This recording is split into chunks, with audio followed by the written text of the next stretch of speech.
In every note there is a memory, and in every memory a ghost. Some melodies bless the heart, others open doors that should have stayed sealed. If you listen closely, you can hear the hinge of fate straining in the dark, just before the bow finds the string. Crimson Sonata, Episode 1. The first note. The chandeliers of the Vienna Opera House gleam like frozen constellations. Nobles lean forward in velvet seats, their whispers brushing the air like moth wings. On stage, Adele Veyron, 17, lifts her violin. Her eyes are calm, though her hand trembles faintly on the bow. They call her the prodigy who survived the fire, the ember left behind when her family burned. She breathes once, steadying herself, and lowers the bow. The first note glides into the hall, fragile, then urgent, seizing the silence and bending it. Her music is not a performance, it is a confession. Each phrase sharpens, brightens, aches. The audience is spellbound, caught between awe and unease. Then the page shifts, ink bleeds, curling into a bar she never practiced. Adele's bow moves against her will. The sonata twists into a darker cadence, beautiful and merciless. Chandeliers flicker, shadows stretch. A figure appears in the balcony, black cloak, silver mask, baton gleaming.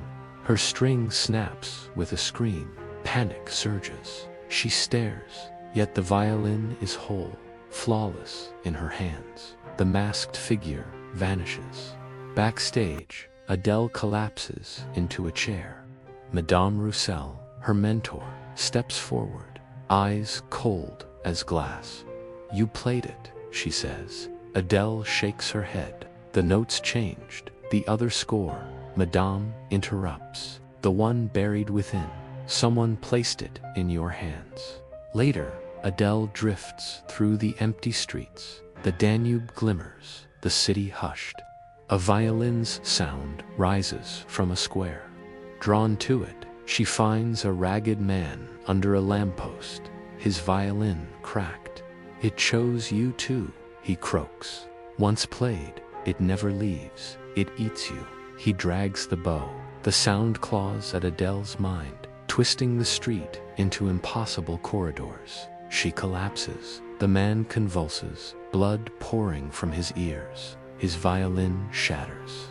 When she blinks, he is gone. That night she dreams of the fire. She is 14 again, smoke choking the halls, her family's voices lost in the roar.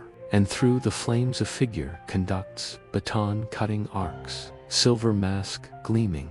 She clutches her violin, the only thing the fire spares.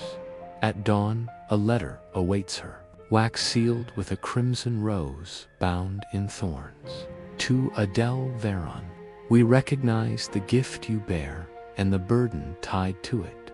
Join us, and the truth shall be unveiled. Refuse, and the music will consume you." Madame Roussel only murmurs, "The society has noticed you.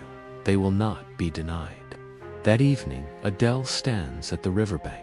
She whispers, "If this music killed you, I'll tear it apart." She draws a trembling line on the strings.